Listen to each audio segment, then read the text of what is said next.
I didn't know Wade Thompson very well when he began to put pressure on the MAS to organize a committee to rescue the Armory. I figured, well, he's just a guy who lives next door, he'll get over it. He never got over it. 13 years ago, on a rainy day just like today, Wade Thompson, who lived next door to the Armory, looked out the window and saw the way they were dealing with the rain was to put a blue tarp on the roof. Wade's observations of the exterior of the building matched what we were seeing working in the inside of the building.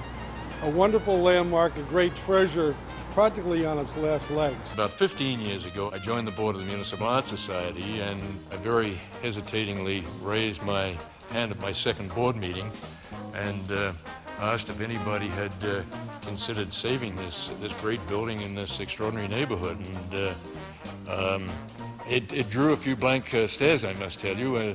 But at the end of that meeting, the president, Brendan Sexton, and Kent Bowick pointed to me and said, "You're it." So from then on, I've been very much involved, and that was a mere 15 years ago. When Wade realized this building had to be saved, he of course turned to the Municipal Art Society. Where else would you turn when you want a great building restored and rescued? He also turned to Elihu Rose and thereby started a friendship, forged a relationship that I think has been extraordinary. I think originally the idea was that Elihu was a military historian. This is a great military site. It would be good to have somebody both who understood development as he does, New York history as he does, but also had some appreciation for the military. Well, what Wade found was a great partner. Now, I got involved with this project because of Wade Thompson. Let me tell you about Wade. Wade fits my definition of, that I heard once, of a genius. As a person who sees what everybody sees, but thinks what nobody thought. Everybody saw that this was a crumbling pile. But it took Wade to say, I am going to do something about it. Elihu and I complement each other in terms of our personalities. I'm probably a type A. I'm sure he's a type B. He's a very generous, very gregarious, friendly fellow. He's much, much too modest, really. Wade and Ellie have leadership that starts with a passion. I mean, they care so deeply about what happens to the Armory that it's a contagious kind of thing, and everybody who's come onto this board shares their enthusiasm. Together with the Municipal Art Society, they used their vision and determination to bring an historic building, one that had been left to deteriorate for decades, back from the brink of ruin. It was clear that the Armory was not being well taken care of. The halls were hardly swept. It was cracking plaster everywhere, falling ceilings. It was really an outrage. It's just unbelievable that it took 13 years of negotiation with the state, with the neighbors, with the military, with the unions. If anybody had any idea of how difficult this would have been, nobody would have been involved. Years were spent attacking the bureaucratic blob, trying to figure out who owns it, how can we get control of it, what's needed in order to actually create a situation where something good might happen. Thompson and Rose brought the private and public sectors together. Not always easy, let me tell you, and quickly made the city see the building's cultural potential. All through the process, their infectious energy helped keep the restoration on track.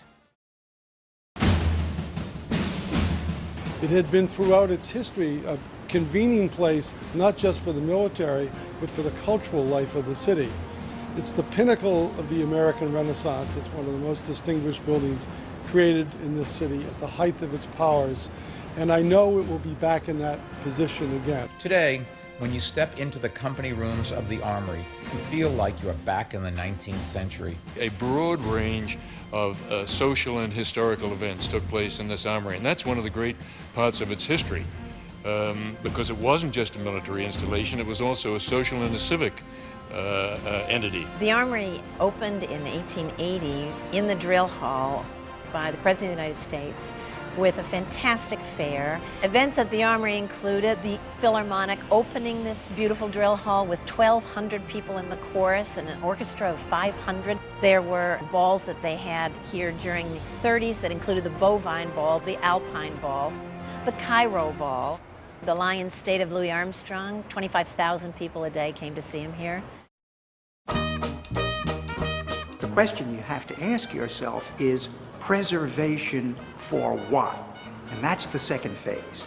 The idea of making this place become alive, filling these rooms, filling this magnificent space, all these spaces, this room, the great drill hall, with activities and programs that take advantage of the great grandeur of this wonderful building. So a few years ago, before we had the lease, we actually rented the drill hall so we could introduce artists to the drill hall as an art space. It was an extraordinary day. Wade and Ellie were there. It was amazing. We had Zarin Mehta, and we had Elizabeth Streb, and we had Philip Glass, and we had Harvey Lichtenstein. I can't tell you, the list goes on forever. The reaction of all those artists in that room that day was extraordinary. The energy was amazing, and it was so exciting to hear them talk about ideas for the space. And I think for Ellie and Wade, it really confirmed this vision of this art space, this drill hall, as a very important place for artists in New York. Artists are always looking for spaces like this, and artists tell us what these spaces can be.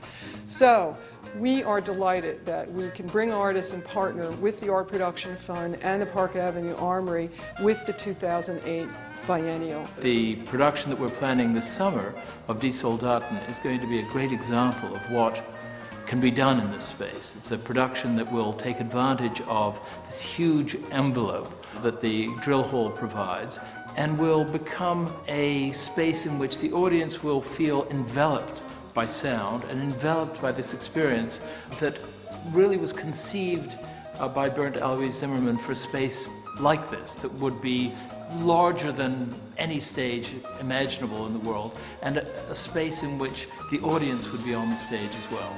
That's exactly the spaces what we need for theater in our time. In such a space, first of all, you can create an interaction between the public and the actors and the music in completely different ways. The public can be in front of it, they can be around the action, they can be on both sides. Wade Thompson and Elihu Rose were confronted, I think, with a space that was, let's say, could kindly be described as a white elephant, and have turned it into something that will really have immense potential. They are just fantastic and enlightened patrons who obviously have worked tirelessly to bring about this amazing project. And it is that kind of enlightened patronage which really makes culture. Culture is about the public, and we are the public. So not only will artists benefit, but the New York community will benefit, and I'll dare say that this will have repercussions way beyond New York. I want to add my congratulations to Elihu Rose and Wade Thompson for this well-deserved honor for the Park Avenue Armory. It is an extraordinary building, and it's a gift to all New York that it's been saved. All my best wishes from Paris, and I'm very excited to work in this space in the next future. Félicitations pour ça, toutes mes félicitations et un grand merci. Congratulations, Wade. Congratulations, Elihu. All of your friends bathe in the reflected glory of this wonderful accomplishment. On behalf of all New Yorkers, I'd like to thank them both. Guys, congratulations. You deserve it. Congratulations. As they say in New York State, Excelsior. That means forward.